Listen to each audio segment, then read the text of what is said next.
Olá, muito boa noite a todos. Boa noite, Santa Rosa, região. Boa noite, Curitiba. Hoje temos um convidado especial aí para fazer parte do nosso Plural Business. E o tema de hoje é agricultura, um mundo de grandes possibilidades. A pedido do nosso público, para a gente falar mais sobre agricultura, onde que a nossa região é muito forte. Hoje eu tenho o prazer imenso aí de trazer dois convidados especiais, especialistas nessa área da agricultura. Júlio Bravo, fundador da Agro Bravo, AGB Comunicações e Agro Bravo Advisor. Seja muito bem-vindo, Júlio.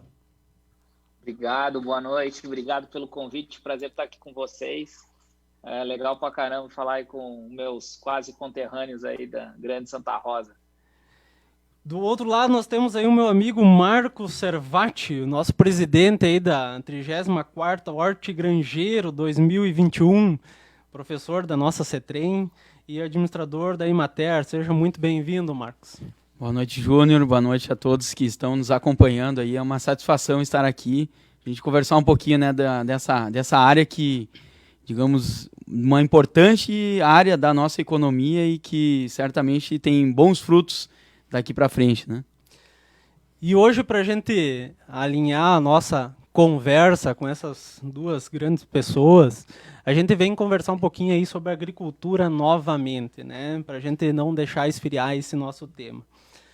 Nós estamos vivendo aí uma mudança no nosso negócio, no agronegócio, né, de modo geral, e nós queremos discutir aí, junto com os nossos convidados, o que o mundo está pensando aí desse mercado agrícola, já que nós temos experiência e já fomos o primeiro do Brasil, né, em produção de grãos, e hoje a gente está aí em segundo lugar, mas vamos chegar lá.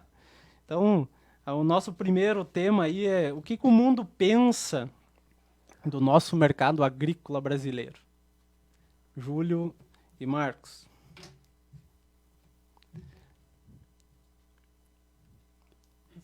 Vamos lá, então. Júlio, por favor, né, fica bem à vontade, você que domina essa parte, né, também de uma visão mais ampla, né, internacional, mas essa introdução que o Júnior nos trouxe, ele justamente nos faz pensar, né, nossas fronteiras agrícolas, né, então, digamos, o fora, né, a nossa exportação, as nossas oportunidades que a gente tem para o mundo, né. O Brasil, por ser de característica continental, né, uma grande área produtiva, né, e ainda a gente vem, como tu falou, Júnior, a questão de grãos, até, por favor, Júlio, me corrija aí, mas esse ano, né, a gente vai passar em termos de produção os Estados Unidos, né, até esse número aí, ele logo, né, vai estar sendo apresentado, mas possivelmente a gente vai ter a maior produção por mérito, né, isso por mérito, né, da nossa agricultura, não por uma quebra de safra, alguma coisa lá do mercado americano, mas sim pelo fato da nossa agricultura estar aqui buscando, se aperfeiçoando, trazendo novas tecnologias, né, e assim conquistando esse brilhante número aí.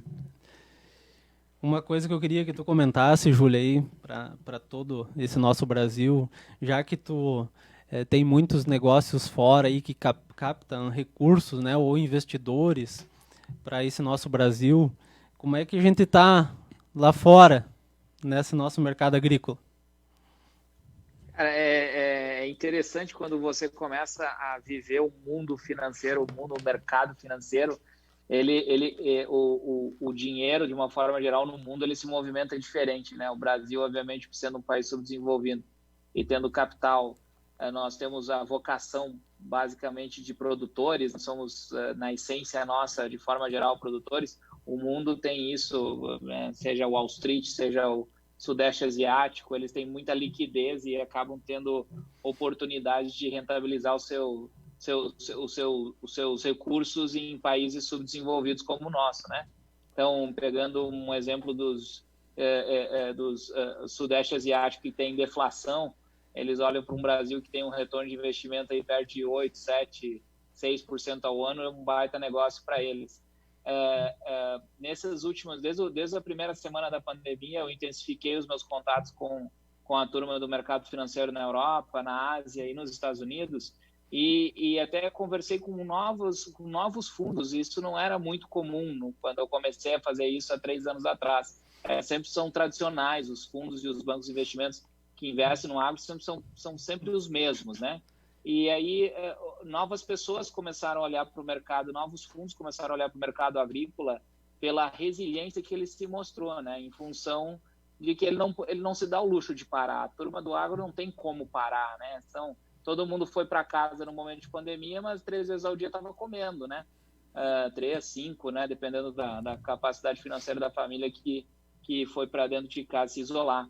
Então, de forma geral, se você for pensar todos os mercados derretendo e a turma do agro no mundo inteiro produzindo, né? Então, a turma aí do Centro-Oeste, a turma de vocês aí estavam no meio da safra. Como é que você para a máquina e não colhe?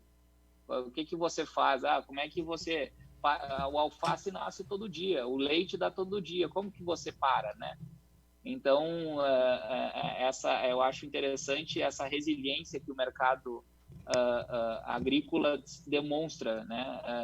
E isso mostra para um potencial investidor institucional de que, cara, eu vou botar meu dinheiro num negócio que não para, né?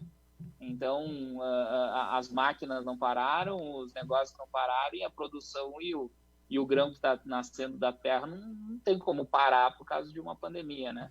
Enfim, isso que eu gosto de escutar, e eu fico até bem orgulhoso disso, né? Eu acho que isso é uma realidade nossa, corte granjeiro aqui, né, Marcos? Tem a aproveitar, né, essa questão que o Júlio colocou, né, muito bem colocado aí, né, dessa demanda que ela existe, né, perante muitas pessoas, por mais difícil a situação que venha a ocorrer, né, a própria questão da pandemia que a gente está vivendo, mas o último recurso que tu vai deixar de lado, o investimento na questão da alimentação, né, então nós temos também características diferentes aí, como o Júlio apresentou, né? A Centro-Oeste, enfim, aqui também estão puxando um pouquinho para a nossa região. Ela por ter essa característica, né, produtora, né, ficando aqui para a fronteira noroeste, produtora diretamente de alimentos. Então também ela sentiu de certa forma essa questão aí da demanda, né, da população. Então, tanto na área da produção leiteira, enfim, na produção de alimentos, hortigranjeiros, o que acontece? É uma pequena propriedade, muitas vezes ela, por ter característica diferente, digamos, do produtor maior, que digamos, tem um outro foco, né, na questão produtiva, da matriz produtiva, armazenamento, enfim, o pequeno produtor ele depende mais de uma safra, digamos, teoricamente diária, né? Então, essas safras diárias, né, essas vendas também, elas têm que ser constantes.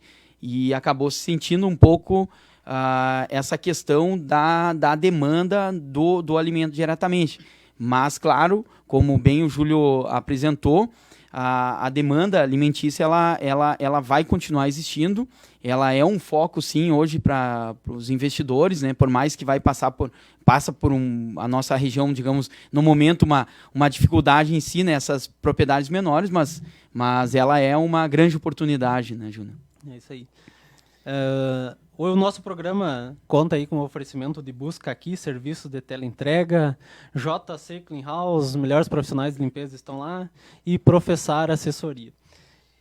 Eu acho que ainda o mundo está se dando por conta que a agricultura é o principal meio que tem de crescer a economia, né, Júlio? Eu acho que tu que visita aí vários países, e o Marcos aqui que está puxando a frente aí do nosso evento aqui na cidade, pode-se perceber que sem agricultura não se vive mesmo, né? Eu acho que nesse momento que tudo está sendo revisto, até nós estávamos comentando aqui antes, como é difícil mapear custos no meio agrícola, né, Marcos? É diferente onde tu tem uma empresa com profissionais e tudo. O rateio geral, né, foge um pouco do controle. Agora, olhando para esse mercado aí, Júlio, como é que você percebe o mundo de fora olhando aqui para nós. E aí eu queria depois passar isso para o Marcos. Como é que é a percepção do pessoal que vem expor, porque é uma feira que a gente vai trabalhar muito forte, né? Essa questão até familiar, mas nós precisamos entender aí, né? O mundo está se ligando realmente e é para nos preocupar o Brasil nesse meio da agricultura? Será que vai vir muita gente de lá para cá investir e nós não vamos fazer nada, Júlio? Assim, o que é? Depende muito de que ponto de vista você olha, né? Eu quando eu vejo oportunidades de investimento, eu vejo rentabilidade para toda a cadeia, né? Quando você pega um investidor institucional que quer investir em terra, ele até pode investir a terra. Como é que ele vai botar a terra nas costas e vai levar embora? Não tem como, né? Ele vai realmente capitalizar o dinheiro dele, ele vai rentabilizar a capacidade dele, dando oportunidade para a pessoa que está captando o recurso de se sofisticar dentro do seu negócio, né? Então, você tendo capacidade financeira, você faz melhores compras, você paga menos juro, você tem uma capacidade de sobrevivência e perpetuação do seu negócio mais estável, uma vez que você não precisa ficar com essa responsabilidade de ter que captar recursos dentro do mercado nacional, onde o recurso é caro. O Brasil é um país caro, nós temos hoje taxas Selic baixa, sim, mas se você pegar um dólar aí de quase 5, você pegar $1 milhão hoje é 5 milhões de reais, você pode fazer um monte de coisa com isso, né? E aí você pegar uma dívida aí de 4, 5 anos ou talvez 10 anos para pagar, $1 milhão daqui talvez 2, 3 anos volta a ser 3 milhões de reais. Então, na hora do pagamento, existem maneiras de você, obviamente, pensar nesse formato. Eu gosto da ideia de trazer investidores gringos. E você sabe bem disso, porque você trabalhou dentro de uma indústria multinacional, que é a Aqua, em Santa Rosa, e ela é capital estrangeiro, totalmente capital estrangeiro. E se não fosse as Aquas, se não fosse as John Deere, se não fosse a Syngenta, se não fosse as Pioneer, o que seria do nosso agronegócio? Esses caras investem bilhões em pesquisa e desenvolvimento. Esses caras olham para o mundo inteiro, tanto para a turma de HF, quanto para a turma dos cereais, de forma única. E o Brasil, obviamente, é o país que todo mundo olha, é o celeiro do mundo, né? Então não tem como... eu falo muito com o pessoal de inovação lá no Vale do Silício, né? Eu tenho muitos amigos lá, inclusive tem um colega que veio de lá, que está trabalhando aqui comigo. E o pessoal olha para o Brasil com todo o carinho do mundo. Aí você pega o agro dentro do PIB brasileiro. Vamos tirar o agro do PIB brasileiro? Todo mundo fala que é 20%, né? Aí vamos pegar a indústria de máquina, não entra no PIB, ela entra na indústria, né? E aí? Então dá mais uns 5, 6. A indústria de químico não entra, porque ela está na indústria química, não é agro. Mas quanto que ela gera de emprego? Quando a gente vê, nós estamos aí dentro de uns 30%, 35% do PIB. Tira esses 35% da economia brasileira. O que acontece com o Brasil? Aí você vai para dentro dos Estados Unidos. Os Estados Unidos é o maior produtor agrícola do mundo, né? Os caras são gigantes, correto? O PIB do agronegócio americano representa 2,7% da economia americana. Ou seja, o Trump quer brigar com a China porque não quer vender grão para a China, que não quer fazer isso para a China. Claro, ele tira 1% da infraestrutura, 1% da educação, ele paga todos os agricultores dos Estados Unidos. Né? Então, essa realidade do investidor, de olhar para o Brasil como uma oportunidade, nós somos ainda país subdesenvolvido, apesar de nós termos acesso à comunicação, educação e um monte de coisa legal que países desenvolvidos em outras regiões do mundo não têm. Nós somos subdesenvolvidos, mas temos acesso ao mundo. Então, assim, eu gosto bastante da ideia de trazer essa sofisticação financeira para dentro do nosso país. Eu vou de encontro à opinião, à colocação que o Júlio fez e vou me associar, se me permita também, Júlio, e até fazer algumas complementações dentro dessa importância que você fez, essa abordagem, até pelo fato que eu admiro e gosto assim, muito do Brasil, por essa questão sim do referente ao setor primário. Muito bem colocado pelo Júlio aí, né? Muitas vezes tu olha só o setor primário, só lá a parte produtora, né? Então, sem transformação alguma, só os grãos em si, mas esquece que existe uma alimentação, né, no setor secundário aí da indústria, como ele muito bem colocou, né? E digamos, esse esquecimento, muitas vezes, não se dá o devido valor, a importância que se tem o setor primário, acaba fazendo com que o Brasil venha a perder essas oportunidades. Como o Júlio disse aí, trazer outros investidores, isso é importante sim.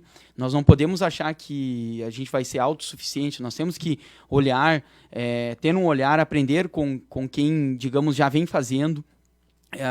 Claro que tem que ter uma mescla, né? Aqui nós temos que ter também, dar, digamos, oportunidade, proporcionar oportunidade também para o mercado interno, né? Não tenha dúvida disso. Acho que o equilíbrio ele é o melhor condutor, né?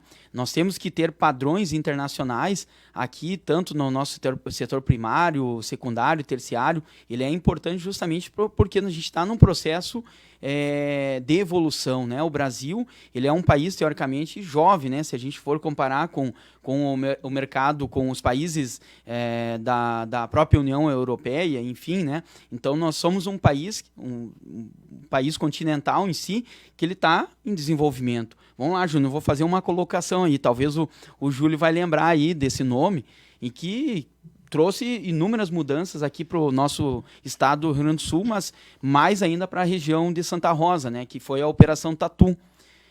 Talvez agora o Júlio vai estar passando aí um filme na cabeça dele, em algum momento já ouviu o que ocorreu, que nada mais é que as nossas terras, elas estavam, digamos, com barba de bode em si, ela não era produtiva, ela não tinha essa capacidade hoje produtiva que nós temos atualmente. Então, a partir da correção, né, da análise do solo, né, então com a utilização do calcário aí, que daí puxando a brasa, né, pro assado aí, recentemente a Imater Ascar, né, completou 65 anos, né, a Ascar, mas em si começou, né, com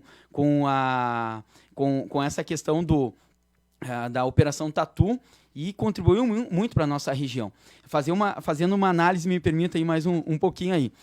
Diante dessa evolução que nós tivemos de forma rápida, né, porque isso ocorreu ali nos anos 50, 60, né, que se deu aqui essa inserção em si, né, também alguns nos anos 70 ainda, da Operação Tatu, que foi a correção e assim aumentando a produtividade do nosso solo. Isso, se a gente for pegar os primeiros imigrantes chegaram aqui quando Santa Rosa ainda era colônia, né, digamos 14 de julho, aí, que se emancipou em 1931, mas nesse período, diga-se de passagem, as pessoas que chegavam aqui, eles tinham um olhar para a terra, não como algo que viesse a lhe dar um retorno em termos de produção, né? Então, a terra, muitas vezes, eles iam comprar um veículo, uma rural em si, digamos que era o veículo da moda, né? Se trocava uma rural por 18 hectares de terra, né? Se tem registro disso, né? Então, só para a gente ter uma proporção do que era a terra, não tinha valor naquela época, justamente porque ela não tinha esse uso de tecnologias que acabou levando à produção, esse aumento da produção. E isso nada mais fazendo esse resumo que eu quis colocar aí, Júlio, tem muito disso que você falou. Então, nós começamos a ter uma inserção, né, também de fora, de outros lugares que já vinham tendo sucesso na produção, começou a se olhar o que era, e o Brasil vai se adaptando, né? E uma coisa eu acho que importante, né, que vem uma tecnologia embarcada muito grande de outros países para nós, né? E aqui a gente faz todo um trabalho para multiplicar essa tecnologia. E eu lembro, isso recentemente, em 2011, mais ou menos, talvez essa operação seja mais antiga, mas em 2011 eu participei, a Receita Federal lançou a linha azul, né, que facilita todo o desembaraço aduaneiro das mercadorias vindo do estrangeiro. Desde que seja comprovada a multiplicação da tecnologia, né? Me corrijam quem está nos ouvindo aí para ver. Mas eu lembro que a facilidade que se tinha, né, de trazer mercadoria de outros países que daria um mapeamento melhor da tecnologia para voltar com o nosso material, com o material produzido no Brasil de volta para o estrangeiro, era muito grande. E eu sinto falta, Júlio e Marcos, né, é a parte das empresas em investir mais em desenvolvimento em parceria com universidades, com faculdades e tudo mais, né? Por quê?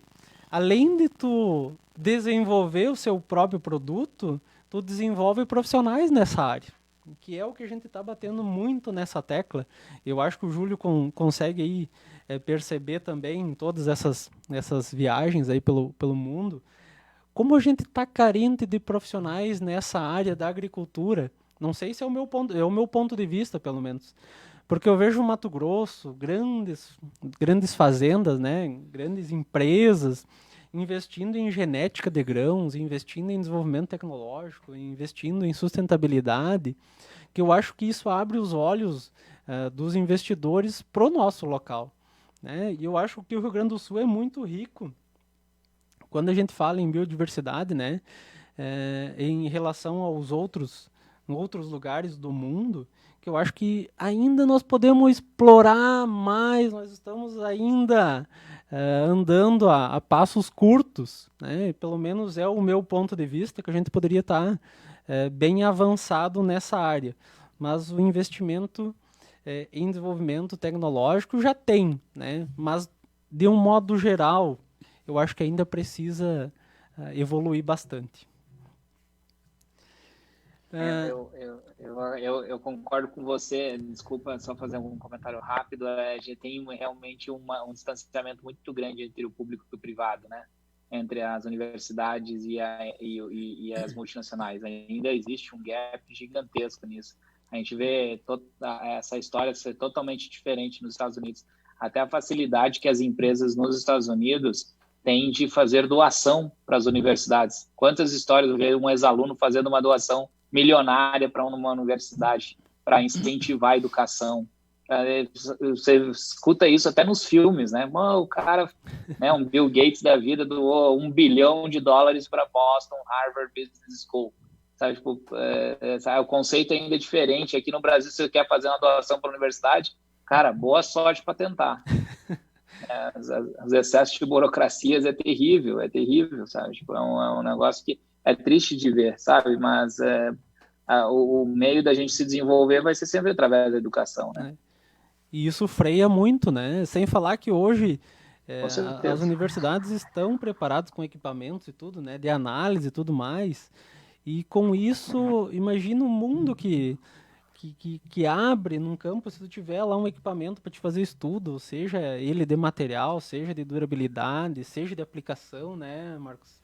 Eu sou suspeito até de falar nessa questão, eu sou um grande defensor, sim, dessa proposta que tu apresentou, Júnior, e acredito que falta realmente uma questão de uma aproximação, mas não é só no setor primário, né, da agricultura em si, né, e as universidades. Eu acredito que em todos os setores deveria ter, sim, um melhor aproveitamento, uma melhor forma de se utilizar e investir, né, como o Júlio falou também, né, de fazer essas parcerias com um retorno. Isso é necessário, sim, porque é a pesquisa que vai nos permitir que a gente faça, digamos, tem aquela teoria, né? É melhor a gente estar fazendo poeira do que comer poeira. Então, a gente teria que estar à frente sempre. E isso, para estar à frente, tu tem que estar investindo, sim, em inovações, em novas tecnologias, pesquisando, indo lá na prática, colocando para ver se vai dar certo ou não, né? Então, é dessa maneira que a gente vai estar, digamos, sendo vanguarda, né? Fazendo poeira em vez de comer poeira. Mas, fazendo essa análise ainda, Júnior, dentro do... O Júlio fica com o macro, né, e eu fico com a micro aqui, né, a nossa microeconomia aqui, né. Nós temos exemplos positivos também aqui na nossa região, em diversos setores, né, tanto produtores a gente a nossa bacia leiteira, né, ela tem uma grande importância aqui, tanto econômica para a nossa região, mas também com desenvolvimento de tecnologia, enfim, Minas hoje é a maior bacia leiteira do Brasil, né? Mas a nossa região em si, ela está aí disputando, ela em termos de micro-região, a segunda maior do Brasil, né? Maior do Rio Grande do Sul e segunda maior do Brasil. Então, nós temos propriedades aqui que tu se impressiona realmente quando tu chega lá. E até nessa questão que tu falou, Júnior, que é questão de controle de custo, software, né, planilhas gerenciais, assim, a partir de aplicativos que tu controla a alimentação do gado leiteiro, enfim, da propriedade rural como um todo, é impressionante. Então, nós temos bons exemplos aqui do nosso lado, né?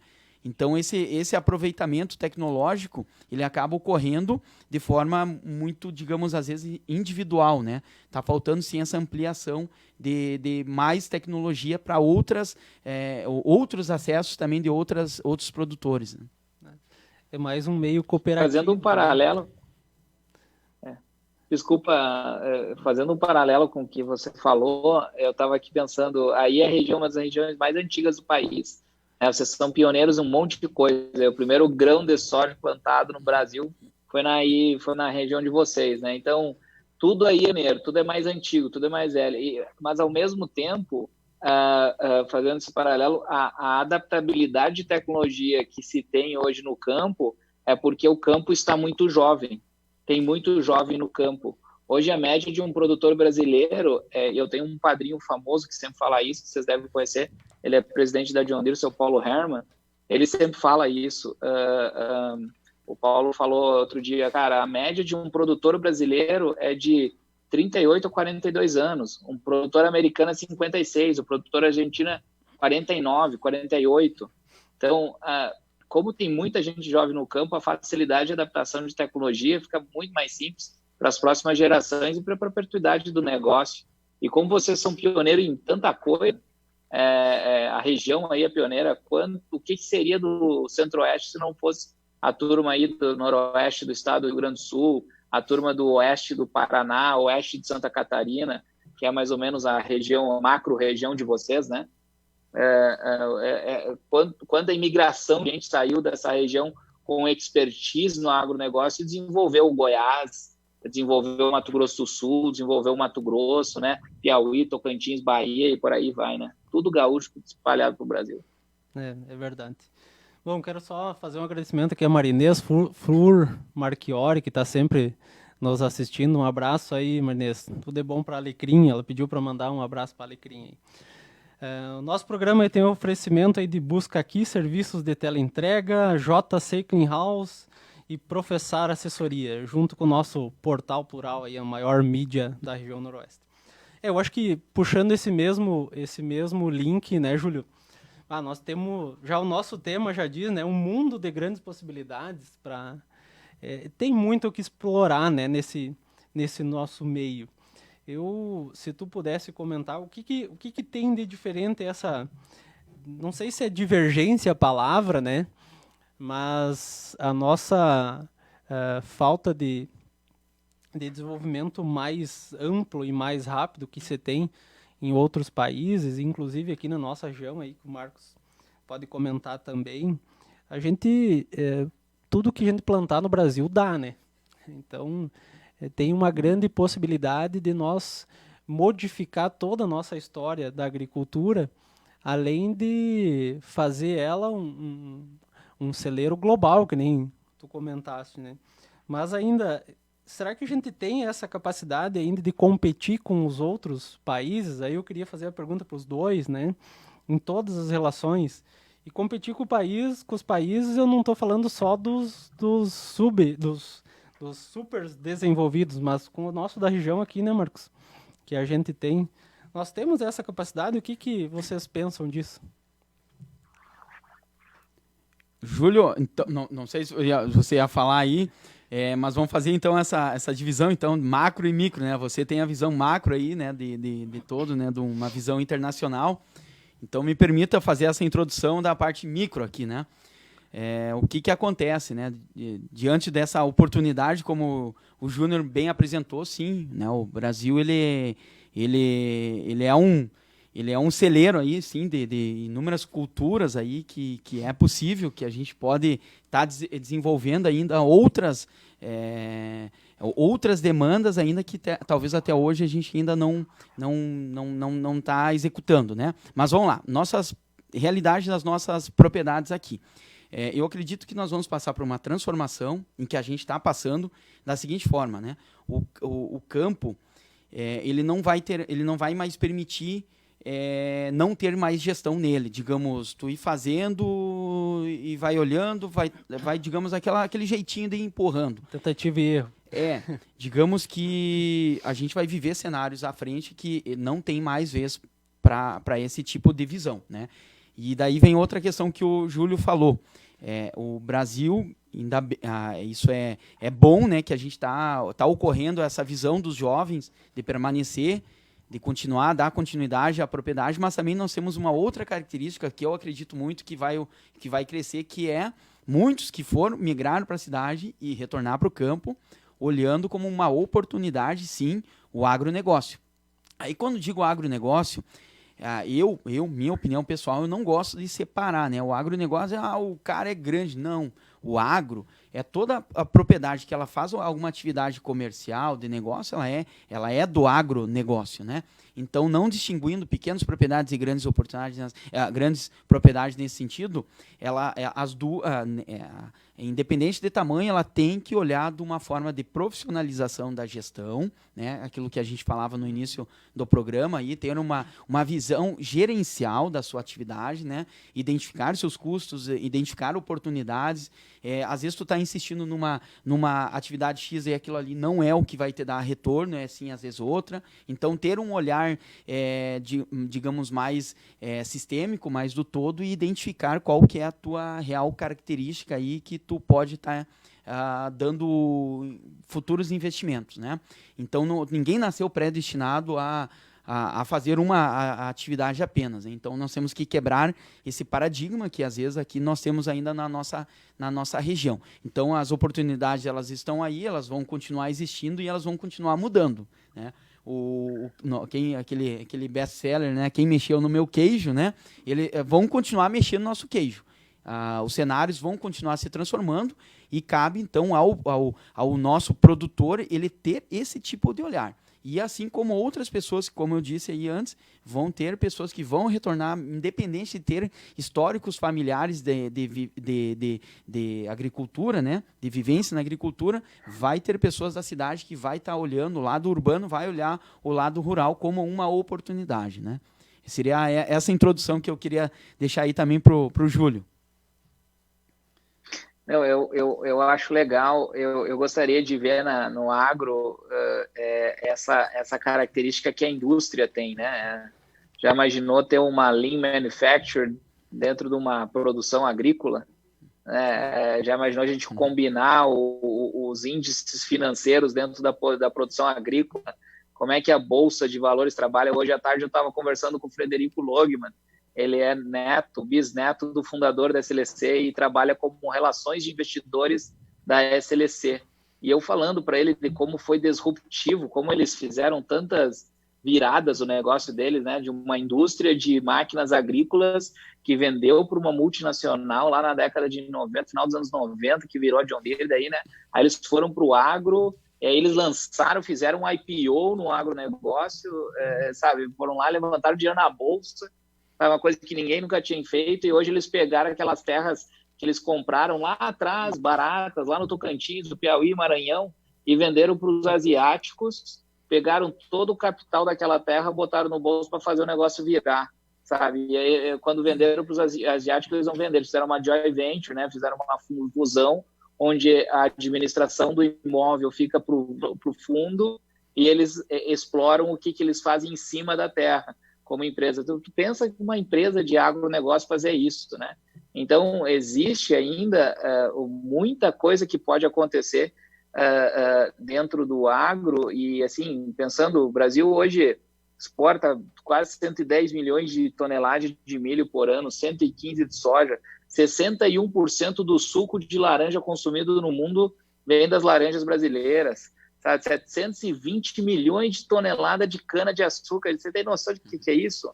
Sabe, a gente somos o maior produtor em açúcar, maior de café, maior de soja, segundo maior de frango, segundo maior de boi, terceiro de milho, quarto de suíno. O Brasil produz de suíno 4,2 toneladas por ano. A China consome 50. Tá? E a China não tem, eles não conseguem produzir mais. De repente vem uma gripe, daí acaba o negócio, aí restarta todo um ciclo. Imagina o quanto que nós ainda podemos crescer na integralização da agricultura, né? No status que a agricultura que ela já tem, né? A agricultura nacional já tem mundo afora, ela é reconhecida, né? Os países europeus hoje, se você pegar o maior produtor de trigo que eu conheci na França, tinha 400 hectares, e ele era o maior produtor da cidade. A França, que é o segundo maior produtor agrícola da Europa, 7% do PIB é agricultura, sabe? E eles fazem muitos cereais de inverno, né? Então, não tem como comparar. A gente é um celeiro, nós temos sol norte a sul, leste a oeste o ano inteiro. Nós temos água, nós temos... quando falam, Deus... falam para mim, Deus é brasileiro. Realmente, cara, esse cara só pode ser brasileiro, porque abençoou essa terra de um jeito que não tem base, né? Então eu fico emocionado quando a gente começa a reativar esses pontos de equilíbrio que o Brasil tem. Eu só gostaria que o Brasil agrícola tivesse a mesma sofisticação que as indústrias têm, sabe? Que as pessoas começassem a fazer isso que você está falando, que vocês estão falando, essa parte de gestão mais afinco, sabe? Que fizesse realmente o ponto como se realmente investissem na gestão, para que realmente consiga ver o que eles colocaram e qual que é o retorno do investimento deles e como que eles fazem para ter capacidade de reinvestir o próximo ano. O que precisa, sabe? Então, eu queria ver a turma do campo, da porteira para dentro, cada vez mais sofisticada na parte de gestão, sabe? Isso aí eu quero passar para o Marcos, sei que ele trabalha essa parte. O que tá, como bom professor que nós somos, né, Marcos, que tudo é questionável, né? Sempre diz assim que tudo é questionável quando tu é professor, né? Porque tu não tem certeza de nada quando tu vai perguntar, porque tu tem que ter uma teoria por trás. O que tá faltando para nós aí, Marcos? Olha, a pergunta é bastante ampla, né? Digamos, uma solução em si, né? Você diz, eu vou puxar então, digamos, minimizar ela para um foco, assim, Júnior. Digamos que seria o que está faltando para digamos, o gestor rural, né? O empresário rural, vamos chamar assim, né? O empreendedor rural, ter um olhar mais para a gestão, seria nesse sentido? Porque como um cara na Itália, com 400 hectares, que o Júlio falou, ser o segundo maior produtor, nós com tudo isso, imagina só. Daí vai justamente que, como o Júlio falou, né? Imagina a gente usar ferramentas que a gente, digamos, fala na sala de aula, né, Júnior? Referente à gestão. Se a gente aplicar essas ferramentas de gestão, ferramentas de qualidade também com um olhar para a produtividade, né, no meio rural, na gestão da propriedade, claro que guardando as suas características, né, que tem algumas coisas que aplica, outro não aplica, outro tu pode adaptar, né, reinventar. Enfim, eu acredito que talvez a quebra desses paradigmas, né, uma certa resistência para a utilização de alguns recursos, talvez seria, digamos, esse o maior empecilho, mas eu acredito que já vem mudando mesmo, assim, ó. E a gente não pode, digamos, tirar como única verdade, digamos, alguns que estão com maior resistência. Mas a gente vem observando que as pessoas, os produtores, eles estão nesse processo, como o Júlio falou, né? Tá ocorrendo, por incrível que pareça, assim, tá ocorrendo uma grande, um olhar com maior valorização por parte dos filhos que estão na propriedade. E eles estão tendo uma liberdade maior e eles estão aplicando, né? Então, eles estão inserindo essa tecnologia, eles estão trazendo um novo olhar para a propriedade e está proporcionando essa mudança. Então, o que falta para a gente é aumentar a produtividade nossa, como tu falou, 400 hectares lá na Europa, na Itália, né? Que o Júlio trouxe esse exemplo. Sim, está faltando sim a gente tirar o melhor aproveitamento da nossa... das terras, dos recursos que a gente tem.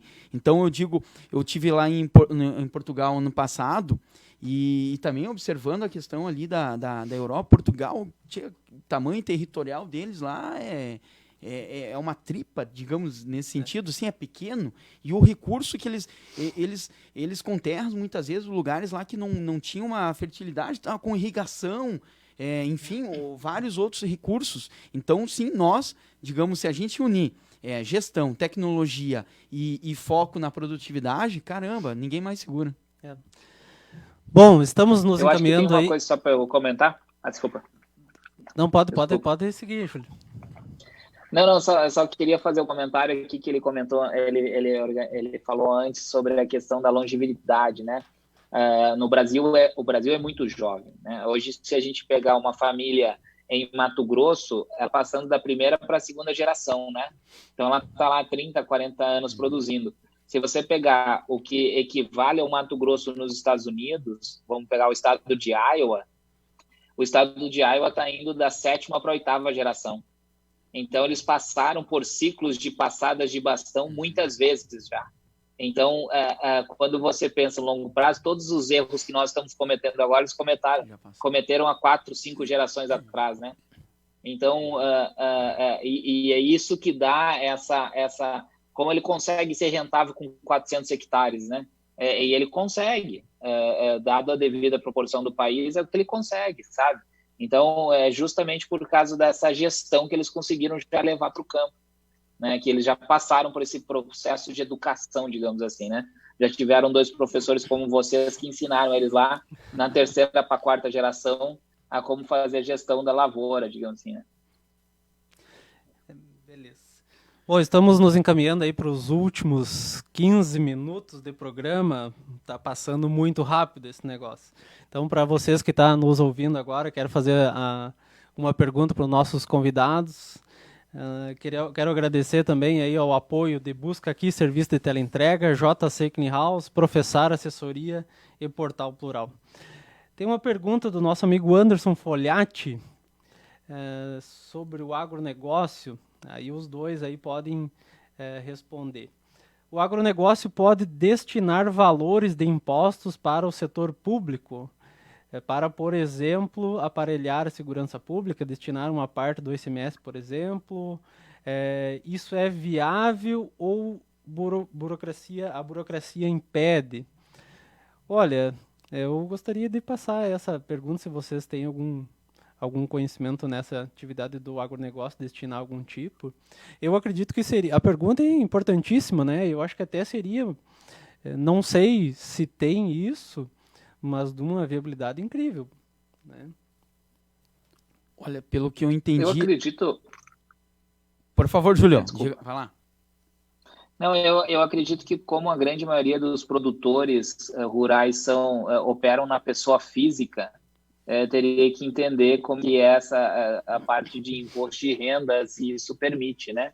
A PJ, eu sei que sim, né? Se o cara é uma PJ, conseguiria retornar esse investimento, como tem as leis rouanês da vida, enfim. Eu não sei como é que ficaria na parte de pessoa física.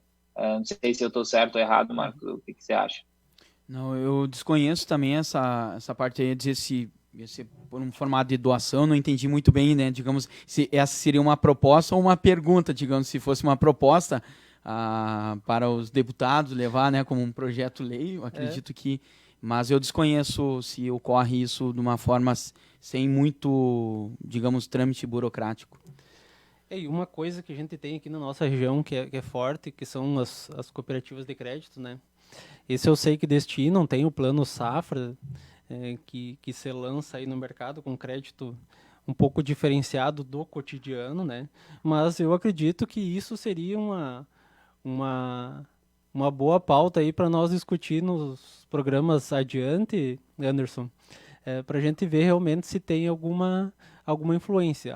Não sei como também no exterior se tem algum incentivo, Júlio. Se tu consegue...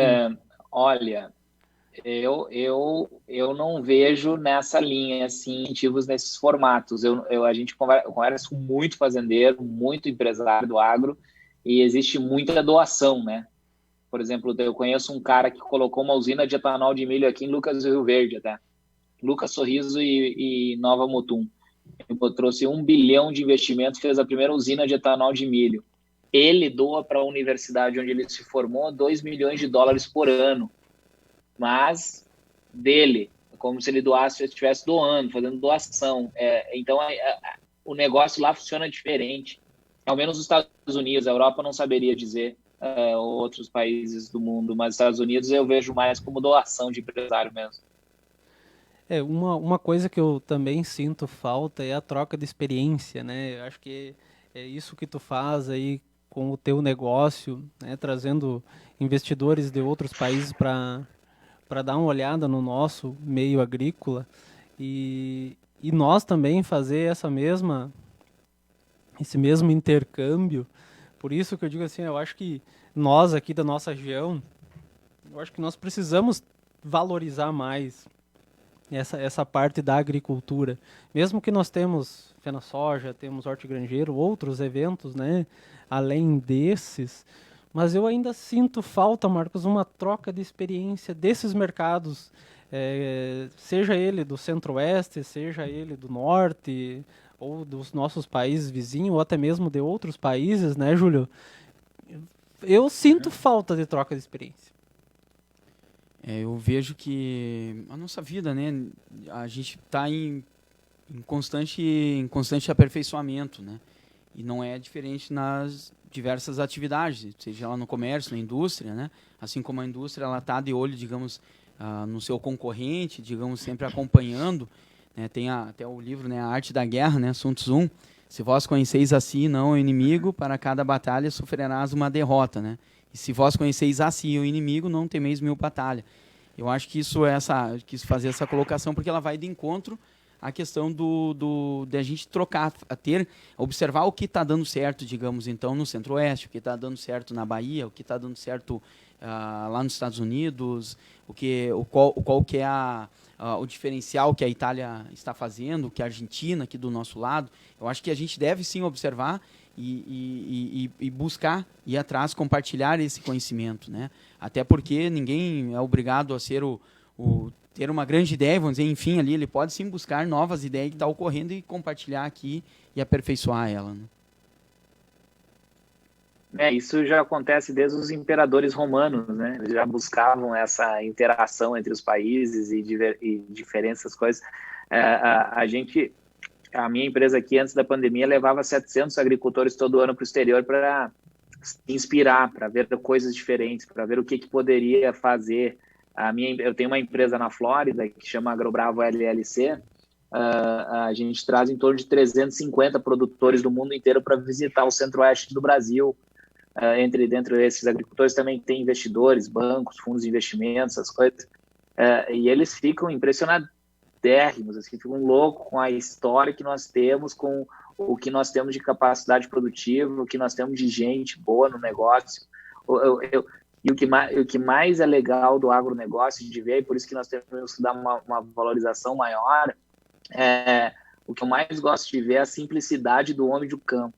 E isso é nos Estados Unidos, isso é na França, isso é na Itália, isso é na Bélgica, na Alemanha, todos são muito simples. Agricultor é agricultor no mundo inteiro, sabe? O homem do campo no mundo inteiro. E isso é muito legal de ver, essa valorização tinha que ter mais, teria que ser maior em função dessas pessoas que trabalham todos os dias, 3 vezes ao dia, alimentando o mundo inteiro. Então, ela tinha que ser natural, essa valorização, né? E que é uma pena que, às vezes, a gente vê essas novas gerações não entender de onde é que sai a alface, né? Acho que nasce ali no nacional, na gôndola do nacional, né?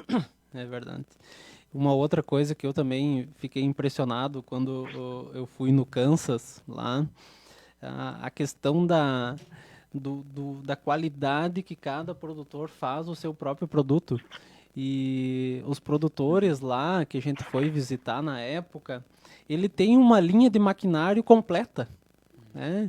Ele tem caminhão, ele tem trator, ele tem colheitadeira, ele tem pulverizador, e é incrível como o governo subsidia isso, né? Talvez é uma coisa para a gente aprender ainda, que aqui existe uma dificuldade muito grande nisso. Claro, saiu vários programas de governos anteriores que facilitou muito essa mecanização do campo, né? Bom, tinha gente, até nós brincávamos, né, que tinha gente que comprava trator até para passear, né? Deixava do carro de lado e usava o trator que saía mais barato. Mas eu acho que ainda falta esse conceito total do meio agrícola. ou talvez um modelo mais cooperativo, como era antigamente, né? Se reunir. Hoje as famílias estão poucas no campo, né? Mas antigamente a gente via por familiares, se reunia 2, 3 famílias e colhiam 300 sacos de soja na foicinha, né? Então, o que mudou de lá para cá? Foi a facilidade em ter um processo mais completo. Mas ainda essa socialização assim está faltando um pouco mais para nós, né? Então eu acho que daria para a gente olhar com outros olhos, né, para o nosso campo, para a nossa agricultura e tentar profissionalizar mais em controles, em dados, em números. É difícil, né? Sei que é difícil. Mas aí nós temos as nossas faculdades, universidades para fazer esse trabalho. Bom, estamos chegando aí ao final de mais um programa. Queria agradecer ao Busca Aqui, Serviço de Teleentrega, JC Clean House, Professar Assessoria e o Portal Plural, nossa maior mídia da região noroeste. Para a gente encaminhar para um encerramento, Marcos, o que se espera da agricultura para os próximos anos aí? E daí o Júlio também queria que comentasse aí o que você vê de visão de futuro para o meio agro. Bom, a gente passando por uma situação atual, digamos assim, que a gente está vivendo agora, pode possibilitar inúmeros pontos de vista, mas o que acontece primeiro, né? Digamos, a cadeia alimentar, como foi falado no início do programa, é a última que vai, digamos, ser teoricamente cortada dentro de um orçamento familiar. Tá, começando por essa base, né? Essa premissa nesse sentido. Então nós temos uma questão em que essa demanda por alimentos ela tende a aumentar, a população em nível mundial. O Júlio aí, que tem essa visão mais macro, né, ele vai fazer uma complementação aí, mas os países estão em processo de desenvolvimento, né, não só o nosso Brasil, mas outros países também. Então a população está começando a ter melhores acessos tanto a questão da informação, e com isso, consequentemente, ela vai evoluindo o seu padrão de vida. Evoluindo o seu padrão de vida, tu vai aumentando tuas condições financeiras. Ou seja, tu aumentando tuas condições financeiras, teoricamente, tu vai se alimentar melhor. Então, a demanda de produtos com qualidade, né, produtos, desde um produto segmentado, digamos, de um produtor que não vai olhar para a escala de produção. Digamos, eu vou produzir, focar a produção orgânica. Pronto, ele vai ter um segmento. Eu vou produzir volume, eu tenho que alimentar o mundo, né? Ele vai ter essa grande demanda. Então, eu vejo que a agricultura vai proporcionar, sim, várias oportunidades para esses diversos segmentos que nós temos hoje, mas desde que as pessoas se profissionalizem e tenham esse tipo de olhar. Não adianta eu ter uma propriedade, digamos, em termos limitado de espaço, né, não muito amplo, e querer concorrer, produzir, né, e não ter volume suficiente para pagar aquelas tecnologias que você falava, de recursos,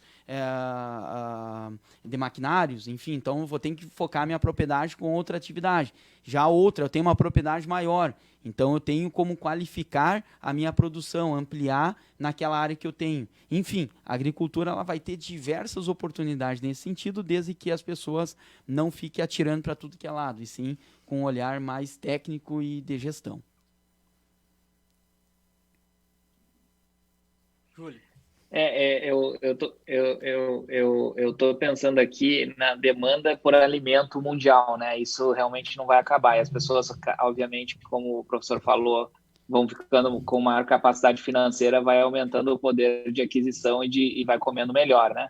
Se a gente pegar aqui, eu tenho uma apresentação da PwC, da PricewaterhouseCoopers, lá dos Estados Unidos, que fala que a China vai ter 50 trilhões de dólares de PIB até 2050. Imagina o que esses caras vão ter de poder de compra no mundo, né? O Brasil vai estar entre as 6 maiores economias do mundo, e a diferença da China para o Brasil vai ter de 6,5 trilhões, um PIB de 6,5 trilhões de dólares. de PIB, ou seja, é tão grande a diferença, né, que não tem e esse pessoal não tem espaço para produção de alimentos. E até fazendo pegando o que você falou antes, professor, essa parte de refinanciamento, o Brasil já tem um PIB de 1 trilhão e pouco. Como é que a gente espera que o governo tenha chance ou vontade de financiar um setor que demanda tanta capacidade de investimento, né?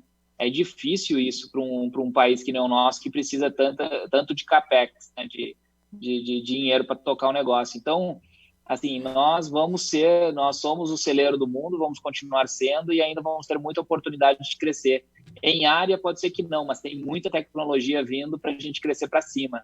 Isso vai aumentar a nossa produção, nós vamos ver mais possibilidades de desenvolvimento dessa turma do campo, a meninada vai voltar para o campo, como o professor também falou, vai voltar para o campo porque vai ver o campo como uma oportunidade de negócio e obviamente, depois dessa pandemia, a gente viu, não tem nenhuma cidade grande rodando carro, não tem nada rodando, a turma do campo está tão feliz de estar no campo nessas horas de pandemia, né? Porque tem espaço, tem vontade de fazer as coisas. Enfim, eu vejo um Brasil maravilhosamente bem. Eu tenho já tive a oportunidade de continuar morando fora do país. Eu volto para o Brasil sempre com muito amor e carinho, porque eu sei que nós temos uma oportunidade muito grande. A nossa geração, de nós três aqui, tem uma responsabilidade gigante de fazer esse Brasil virar e fazer acontecer. E é a nossa geração que vai construir. O que os nossos pais fizeram foi maravilhoso. Eles trabalharam pra caramba, baixaram a cabeça e fizeram um monte de coisa legal. E passaram por um monte de desafio muito maiores que os nossos. E nós temos acesso à comunicação, temos acesso a capital e temos acesso a conhecer o mundo inteiro. Então, é só uma questão de querer, baixar a cabeça e trabalhar. E a próxima geração que vai vir nos suceder ainda vai ter um outro país. Aí vai ser maravilhoso. Aí nós vamos ver um Brasil aí perto do que é os Estados Unidos, perto do que é um Canadá. Isso realmente vai acontecer, a chave vai ser virada. É só uma questão do povo conseguir multiplicar isso. Júlio, gostaria de fazer uma complementação aí, né, disso que tu falou, e realmente isso empolga, né? E é assim, então, nós, se a gente for observar, falou da nossa geração, e isso nos dá uma oportunidade tremenda, assim, para a gente olhar o mundo e pensar, assim, que uma geração deve superar a outra, né? E se a gente for observar a geração dos nossos pais, eles acompanharam a chegada da luz elétrica aqui na nossa região. Se for falar, eu falo com meu pai, ele sabe muito bem da primeira propriedade que teve energia, da onde que foi, com que idade ele observou, né? Então, olha esse curto intervalo de tempo que nós tivemos nesse período e quanto que a gente evoluiu, né, Júlio, então, Júnior? A gente consegue ver nesse sentido um horizonte muito amplo, porque a gente começa a olhar que nós temos hoje a gente está vivendo um cenário que nós temos à disposição recursos tecnológicos, logístico, né, que antigamente não se tinha. Então, olha o pulo, boom que a gente pode dar em um curto período, né? Seria só para fazer essa complementação que o Júlio... O meu pai é aí de Santa Rosa, meu pai cresceu aí, o meu nome entre os mais velhos é conhecido porque eu levo o nome do meu pai. O meu pai morreu, tinha 70 anos de idade, faz 26 anos já, e o meu pai falava para minha mãe, uma vez ele falava, era pequenininho, ele falava, um dia as pessoas vão falar pelo telefone se olhando, né? E olha o que a gente está fazendo aqui, eu estou em Curitiba, vocês estão em Santa Rosa, é como se a gente estivesse um do lado do outro, né? Exatamente. Né? FaceTime e vídeo WhatsApp, enfim, que olha como as coisas evoluíram nesse tempo todo, né? É verdade. Bom, pessoal, o papo está excelente. Nós vamos ter que fazer uma segunda edição aí dessa conversa, né? Mas por hoje a gente vai ter que encerrar. Agradeço de coração, Júlio, por esse teu tempo aí em Curitiba para trocar experiência com nós. Marcos, um forte abraço aí também por se disponibilizar aí nesse tempo chuvoso aqui em Santa Rosa, né? Mas para vir aí dar uma conversada. Agradeço a todos também que estão nos assistindo. Espero que compartilhem aí, que gostem dessa nossa conversa. E até o próximo programa, se Deus quiser. Um forte abraço a todos.